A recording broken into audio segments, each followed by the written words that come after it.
Hello students, आज हम study करेंगे हमारा चैप्टर नंबर 3 जो कि है politics in India since independence, class 12th का चैप्टर नंबर 3। इससे पहले मैं 2 चैप्टर फुल डिस्कस कर चुकी हूँ, उसके क्वेश्चन आंसर भी मैंने डिस्कस किए हैं। तो ये जो है हमारा 3rd चैप्टर होगा।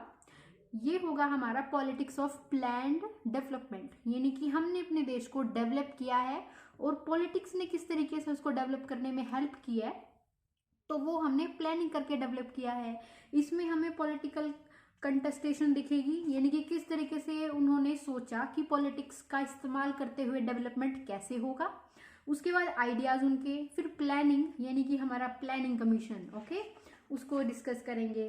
फिर हमारे कुछ इनिशिएटिव्स हैं, जैसे first 5 year plan, rapid industrialisation होगा। इसके बाद हमारा आता है कुछ कंट्रोवर्सीज भी हुई, एग्रीकल्चर को आगे बढ़ाए या इंडस्ट्री को, जैसे चाइना ने जो है इंडस्ट्री को भी आगे बढ़ाया उन्होंने। इसके बाद बहुत सारी ऐसी चीजें आएंगी इसमें।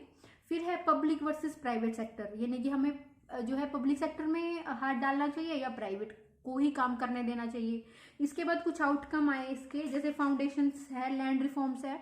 लैंड रिफॉर्म्स करना बहुत ज़रूरी रहा क्योंकि फूड क्राइसिस को हम उसी से जो है ठीक कर पाए हमारे देश में, क्योंकि जो खाना है वो इम्पोर्ट ना करना पड़े हमें, इसीलिए। फिर आता है हमारा ग्रीन रेवोल्यूशन, यानी कि हमने जो है ग्रीन रेवोल्यूशन किस तरीके से हमारे देश में वो आया। फिर रिलेटेड डेवलपमेंट्स हुई कुछ, ये वाला चैप्टर हमने फुल डिस्कस करना है। अभी जितना हम हो सकेगा एक मैं वीडियो में कवर करने की कोशिश करूंगी। इसके बाद जो है हमारा politics of plan development. As a global demand for steel increases, जैसे ही स्टील की डिमांड को इंक्रीज किया गया, इंक्रीज हो गई ग्लोबली यानी कि पूरी दुनिया में, तो हमारा जो एक स्टेट है जिसको उड़ीसा बोलते हैं या फिर उड़ीसा, वहां पे एक ऐसा बहुत बड़ा स्टेट है वो जहाँ पे आयरन ओर बहुत ज्यादा है। ठीक है, अगर आयरन ओर ज्यादा है तो और स्टील की डिमांड बढ़ रही है, तो हमें क्या करना होगा, वो जगह काफी इंपॉर्टेंट हो जाएगी इन्वेस्टमेंट के लिए। अब हमें वहां पे इन्वेस्ट करना पड़ेगा, वहां पे प्लांट लगाना पड़ेगा, माइनिंग वगैरह के लिए भी ध्यान रखना पड़ेगा, माइनिंग वगैरह की भी लीज वगैरह चलेंगी। अब जो है स्टेट गवर्नमेंट के पास था ये कैश करना, यानी कि उनको होप थी कि हम अपने इस आयरन ओर को कैश कर पाएंगे, यानी कि कैश हमने कर देना है, पैसा हमें बहुत मिलेगा। इसके लिए उन्होंने क्या किया, उन्होंने साइन किए एमओयूज, किसके साथ, इंटरनेशनल भी और डोमेस्टिक भी। अब इसके बाद उन्होंने किया कि जो स्टील डोमेस्टिक स्टील मेकर्स थे, इंटरनेशनल स्टील मेकर्स थे, उनके साथ उन्होंने एग्रीमेंट बना लिया। अब क्या था, the iron ore are resource lie in some of the most underdeveloped regions, यानी कि भारत के ऐसे ट्राइबल डिस्ट्रिक्ट्स में ये आयरन ओर के रिजर्व्स थे जहाँ पे लोग काफी पिछड़े हुए हैं, ट्राइबल एरियाज हैं। तो ट्राइबल एरियाज में की जो डेवलपमेंट है वहां पे लोगों को भी डर लगा इस चीज को लेकर, वो भी हम डिस्कस करेंगे। अब जो है द ट्राइबल पॉपुलेशन को डर था displacement from their home and livelihood, यानी कि वो लोग जहाँ रहते हैं, उनका घर, उनकी लिवलीहुड, वो सब जो है वो लोग खो देंगे। इसके बाद जो इन्वायरमेंटलिस्ट थे उनको ये डर था कि इसकी वजह से, माइनिंग इंडस्ट्री की वजह से पोल्यूशन बहुत ज्यादा हो जाएगा। इसके बाद जो सेंट्रल गवर्नमेंट थी उनको ऐसा लगा फिर कि इंडस्ट्री जो है उसको अलाउ किया जाना चाहिए कि नहीं किया जाना चाहिए। इफ अगर इंडस्ट्री को अलाउ नहीं किया तो ये बहुत ही बुरा मैसेज जाएगा, एक बड़ा बहुत ही बुरा बैड एग्जाम्पल होगा, ये बुरा उदाहरण होगा कि हम जो है अपने देश में इन्वेस्टमेंट ही नहीं कर रहे हैं। अगर इन्वेस्टमेंट करें तो और भी बहुत सारे लोगों को यहाँ से वहां जाना पड़ेगा, इस तरीके से। तो ये सारे क्वेश्चंस थे इसमें। फिर है पॉलिटिकल कंटेस्टेशंस, तो जो डिसीजंस थे, decision of this kind involve weighing the interest of one social group against other, present generation against future generation, यानी कि हमें जो है जनरेशन्स जो है हमारी उसको दाव पे लगा के फ्यूचर के लिए काम करना है। ऐसा भी था कि हमारी जो फिलहाल वाली जनरेशन है उसको वहां से उठा के कहीं और रख दिया जाए, यानी कि उनकी डिस्प्लेसमेंट हो जाए, और जो हमारे पास बाकी चीजें हैं यानी कि हमारे फ्यूचर के लिए वो एक ऐसी जगह बन जाएगी जहाँ पे फ्यूचर के लोगों को बहुत आसानी से स्टील वगैरह मिलेगा। अब इसमें पॉलिटिकल चीजें रही हैं, इन्वायरमेंटलिस्ट को पूछना पड़ेगा, माइनिंग एक्सपर्ट को पूछना पड़ेगा, और जो पॉलिटिकल चीजें हैं, लेकिन डिसीजन तो पॉलिटिकल ही होना है, सरकार बोलेगी तभी वहां पे इन्वेस्टमेंट और चीजें भी होंगी, इस तरीके से। तो इंडिपेंडेंस के बाद जो है हमारे देश में बड़े से बहुत सारे डिसीजन लिए गए। ये सारे डिसीजन आपस में इंटरकनेक्टेड ही थे, कोई एक दूसरे से अलग नहीं था। अब जो है इसमें है everyone agreed that development of India should mean both economic growth and social and economic justice, यानी कि अगर डेवलपमेंट होनी है, एग्री है हम, डेवलपमेंट हो, हमारा देश आगे बढ़े, लेकिन उसके लिए हमें लोगों की सोशल डेवलपमेंट को भी ध्यान में रखना है, और इसके अलावा हमें जो है जो इकोनॉमिक जस्टिस है, यानी कि एक तरीके से उनको जो है एक जगह से अगर हम दूसरी जगह डाल रहे हैं तो उसके लिए हमें जो है उनको वहां पे भी रहने का, जॉब वगैरह का भी सिस्टम उन्हें देना पड़ेगा। गवर्नमेंट शुड प्ले अ की रोल इन दिस, गवर्नमेंट को ही इसमें काम करना पड़ेगा। सब कुछ जो है हम किसी प्राइवेट माइनिंग कंपनी पे नहीं छोड़ सकते कि वो लोग सही से करेंगे।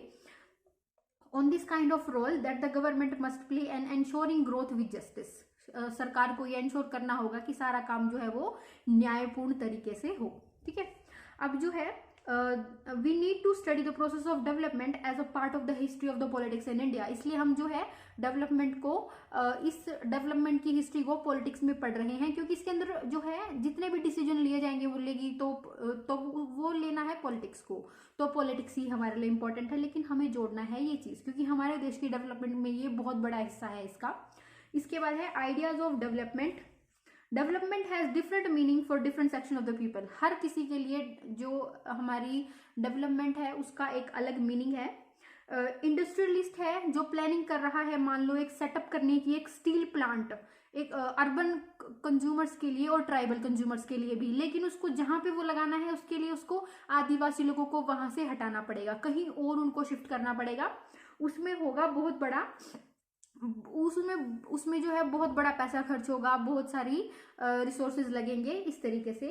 अब आइडियाज ऑफ डेवलपमेंट, ये डेवलपमेंट का आइडिया जो है वो हमारा बहुत सारी कॉन्ट्रडिक्शन, कॉन्फ्लिक्ट्स और डिबेट्स हैं इसके अंदर, हमें वो समझना होगा। फर्स्ट डेकेड जो था इंडिपेंडेंस का, उसमें हमें बहुत सारी डिबेट हुई प्लानिंग के अराउंड। फर्स्ट क्वेश्चन हमारे ये जो क्वेश्चन था कि डेवलपमेंट कैसे की जाए, किस आइडिया के तहत की जाए, इसमें बहुत ज्यादा हमारा जो कन्फ्लिक्ट थे, डिबेट हुई इसके अंदर।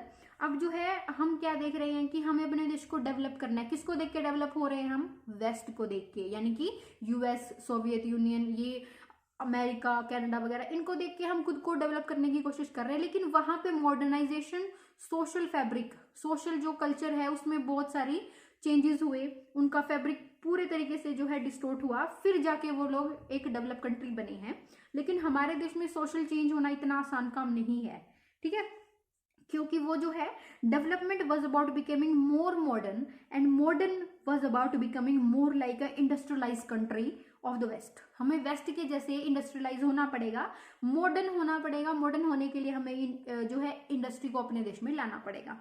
अब इसके बाद जो है हमारा through the process of modernization as in the west which involved the breakdown of traditional and social structure and the rise of capitalism and liberalism, हमें क्या करना होगा, अपने ट्रेडिशनल स्ट्रक्चर को जो है उसको तोड़ना पड़ेगा।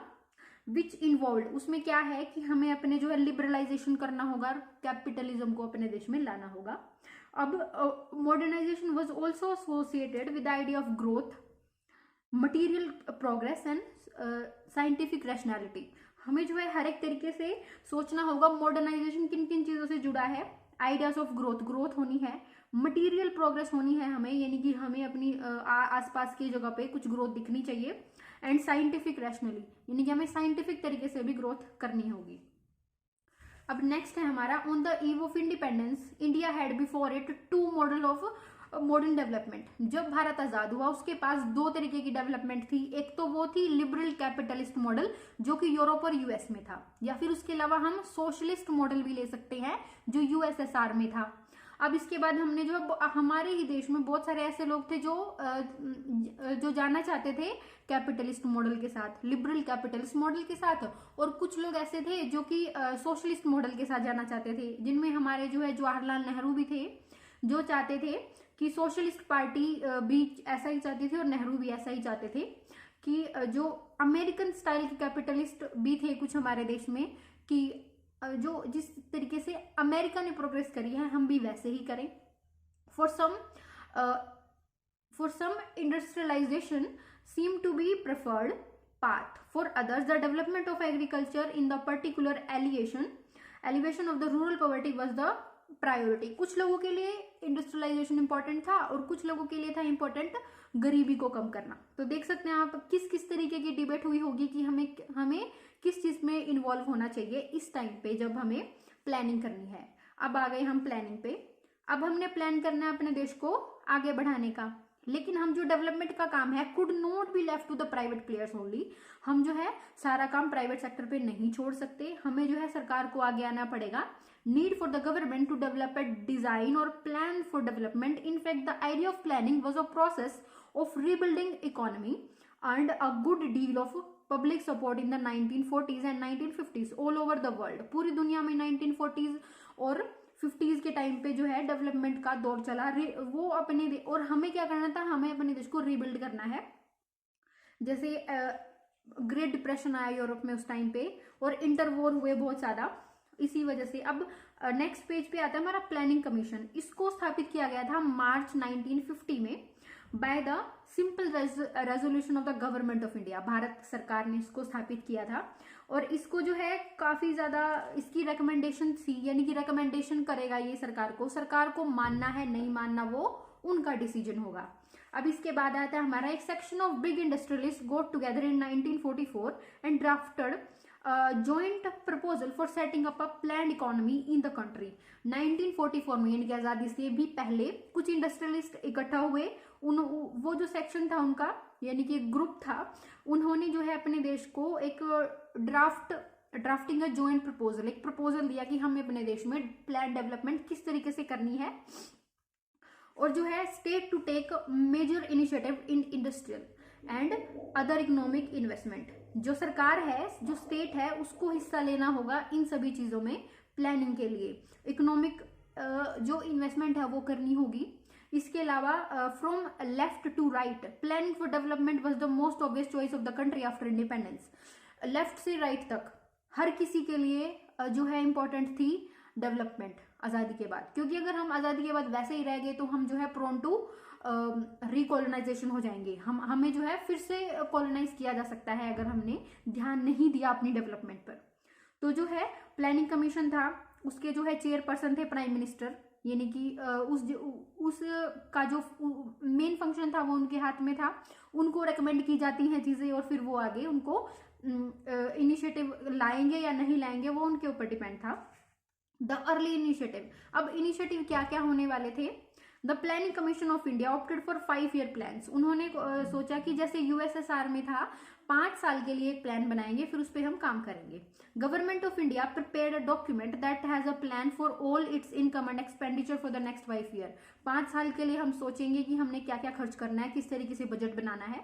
According to the budget of the central and all the state government is divided into the 2 parts. तो इसको जो है 2 पार्ट में डिवाइड कर दिया गया जो बजट है उसको। एक तो non plan budget that is spend